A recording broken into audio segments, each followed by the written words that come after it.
గత బీఆర్ఎస్ ప్రభుత్వం తమను మోసం చేసిందన్నారు రాష్ట్రంలోని పలువురు హోంగార్డుల కుటుంబ సభ్యులు. సర్వీస్లో మృతి చెందిన హోంగార్డుల కుటుంబాలకు ఉద్యోగాలు ఇస్తామన్న బీఆర్ఎస్ ప్రభుత్వ హామీలు నీటి మూటలుగానే మిగిలిపోయాయన్నారు. కాంగ్రెస్ ప్రభుత్వంలో న్యాయం జరుగుతుందన్న నమ్మకం ఏర్పడిందన్నారు. తమ బాధలను సీఎం రేవంత్ రెడ్డికి విన్నవించుకోవడానికి ముఖ్యమంత్రి నివాసానికి వచ్చామని హోంగార్డు కుటుంబ సభ్యులు తెలిపారు. ఇక ఈ విషయంపై మరింత సమాచారం మా ప్రతినిధి సుజాత అందిస్తారు. బీఆర్ఎస్ ప్రభుత్వంలో హోంగార్డులుగా పనిచేసినటువంటి వాళ్ళు మరణించడంతో అటు కుటుంబ సభ్యులకి ఉద్యోగ అవకాశాలు కల్పిస్తామని మాట ఇచ్చినటువంటి మాజీ ముఖ్యమంత్రి కేసీఆర్ మాట తప్పారు. ఈ ప్రభుత్వం కాంగ్రెస్ ప్రభుత్వంలో ఖచ్చితంగా మాకు న్యాయం జరుగుతుంది. ఏదైతే ప్రజాభవన్లో ఏర్పాటు చేసినటువంటి ప్రజావాణిలో ప్రజాపాలన పట్ల మాకు పూర్తి విశ్వాసం ఉంది. ఇప్పటికే సీఎం రేవంత్ రెడ్డి చేపడుతున్నటువంటి ఈ ప్రజావాణిలో వస్తున్నటువంటి రిజల్ట్ ను చూసి చాలా సంతోషంగా ఉంది. అదేవిధంగా హోంగార్డులకు కూడా కుటుంబంలో ఉన్నటువంటి వాళ్ళని కోల్పోవడంతో ఆ ఉద్యోగాలు తమ కుటుంబ సభ్యులకు ఇస్తామని చెప్పేసి ఇచ్చిన భరోసా ఉంది. ఆ భరోసా పట్ల సీఎం రేవంత్ రెడ్డి వెంటనే స్పందిస్తారు. ఆ నమ్మకంతోనే ఈ రోజు రేవంత్ రెడ్డి గారిని కలవడానికి వచ్చాము అని చెప్తున్నారు. అసలు వీళ్ళు ఎక్కడెక్కడి నుంచి వచ్చారు, వీళ్ళ సమస్యలు ఏంటో అడిగి తెలుసుకున్నా. చెప్పమ్మా, నీ పేరేంటి? నా పేరు మీనా.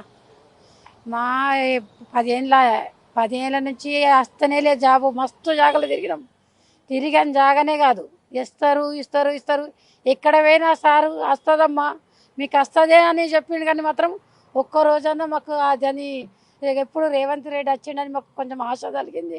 మేము అక్కడ పోయి ఇచ్చినాము 10 తర్వాత మళ్ళీ ఇక్కడ మళ్ళీ ఆశించి మళ్ళీ వచ్చినాము. అమ్మ కాదు, ఇప్పుడు మీ కుటుంబంలో ఎవరు చనిపోతే ఆ జాబ్ ఆయన చచ్చిపోయిందమ్మా. మా ఆయన చచ్చిపోయిండు, జాబ్ ఇస్తామని అన్నారు. వచ్చిన తర్వాత మళ్ళీ దానికి ఎందుకు ఆపిండ్రు అది మాకు తెలియదు. దాని తర్వాత వస్తుందమ్మా మీకు జాబ్ అని అంతనే మాట. బీఆర్ఎస్ ప్రభుత్వము 10 సంవత్సరాలు ఉంది. ఎప్పుడైనా అసలు కేసీఆర్ దగ్గరకు కానీ లేకపోతే ఇంకెవరు ఆఫీసర్ దగ్గరకు ఏమన్నా రానిచ్చారు? అసలు రానియరాలమ్మా, ఎవరి దగ్గర రానియరారు. ఎవరు బయటనే ఇలా కొట్టేసారు. ఆయన దగ్గర ఏడవనిచ్చిండ్రని పోనీయలేరు. ఇక అక్కడ పోలేము. ఇక ఇప్పుడు ఈ సార్ వచ్చిండని మేము అక్కడ దాకా వెళ్ళాము, మరి అక్కడ ఇచ్చి వచ్చినాము. మస్తు బాధపడతాము. మాకు మస్తు ఆపద మాకు చెప్పుకుంటాను మస్తు ఉన్నది, కానీ మేము చెప్పుకోలేకపోతున్నాం. మా బాధ మస్తున్నాయి. మాకు ఎక్కడ అప్పు అది తీర్చుకోలేకపోతున్నాం. ఇప్పుడన్నా ఆశిస్తాం. ఈ సార్ వచ్చిండు మాకు ఇస్తాడన్నా, ఆ సార్ వచ్చిందని మాకు ఇస్తాడని ఆశించి వచ్చినామమ్మ. మేము చెప్పండి, మీరు దేనికోసం వచ్చారు?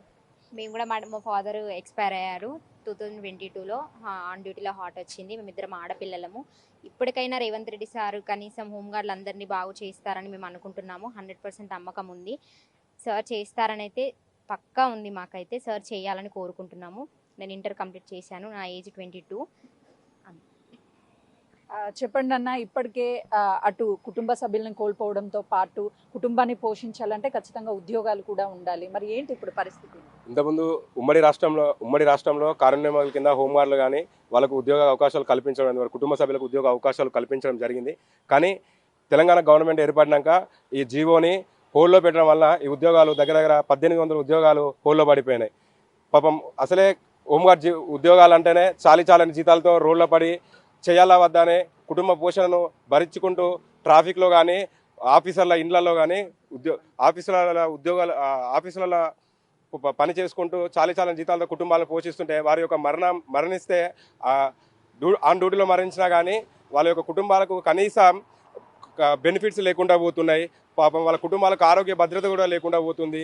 అలాగే వాళ్ళ యొక్క తండ్రి చనిపోయినా కానీ వాళ్ళ యొక్క కొడుకులకు కానీ వాళ్ళ భార్యలకు కానీ ఇలాంటి ఇచ్చే అవకాశాలు ఉమ్మడి రాష్ట్రంలో ఉన్నప్పటికీ కూడా ఈరోజు తెలంగాణ రాష్ట్రం ఏర్పడిన పంచి కేసీఆర్ ప్రభుత్వంలో ఒక్కరికి కూడా కార్యనిర్వాహకుల కింద ఉద్యోగ అవకాశాలు కల్పించడం వలన ఒక 1800 మంది కుటుంబాలు ఈరోజు రోడ్డున పడడం జరిగింది.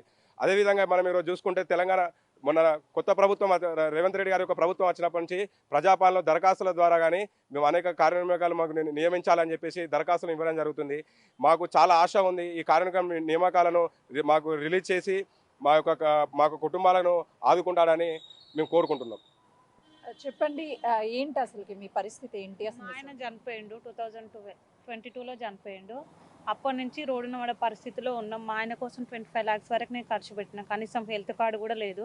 మా ఆయన జాబ్ కావాలని వచ్చినాం, సార్ని కలవడానికి. జాబ్ కావాలి.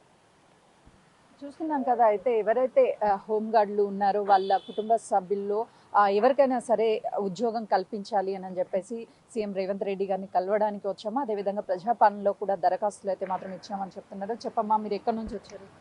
మాది నిర్మల్ డిస్టిక్. 2016లో మా ఆయన చనిపోయిండు. అప్పటి నుండి ఇప్పటి వరకు మాకు ఏం లేదు. 2 అబ్బాయిలు చిన్నగా ఉంటారు, ఇల్లు లేదు, చేను లేదు. అదే ఉద్యోగం కావాలని కోరుకుంటున్నాం. రేవంత్ రెడ్డి సార్ వచ్చిండ్రు, 100% ఇవ్వాలని అనుకుంటున్నాం. ఖమ్మం నుంచి వచ్చాం మేడం. ఈ టీఆర్ఎస్ ప్రభుత్వం ఉన్నప్పుడు చాలా ఇబ్బందులు అయినాయి మాకు, గొడవలు, కేసులు, మా ఇండ్లు తీసేశారు సార్. మా ఇండ్లు తీసేశారు కోడ అజయ్ కుమార్ ఎమ్మెల్యే. మాకు చాలా లేని వాళ్ళం, మేము కూలి నాలి చేసుకొని బతికే వాళ్ళం మేడం. అయితే సార్ వచ్చినాక మాకు కాంగ్రెస్ ప్రభుత్వం వచ్చినాక చాలా ధైర్యం వచ్చింది. సార్ కాడికి కలిసి మా బాధలన్నీ తీసేసుకొని మాకు ఇల్లు లేదు, ఇల్లు కావాలి సారు, మా పిల్లగాళ్ళ మీద కేసులు ఉన్నాయి, అవి కూడా తీసేయాలి సార్ అని సార్ని కలవటానికి వచ్చినాం మేడం.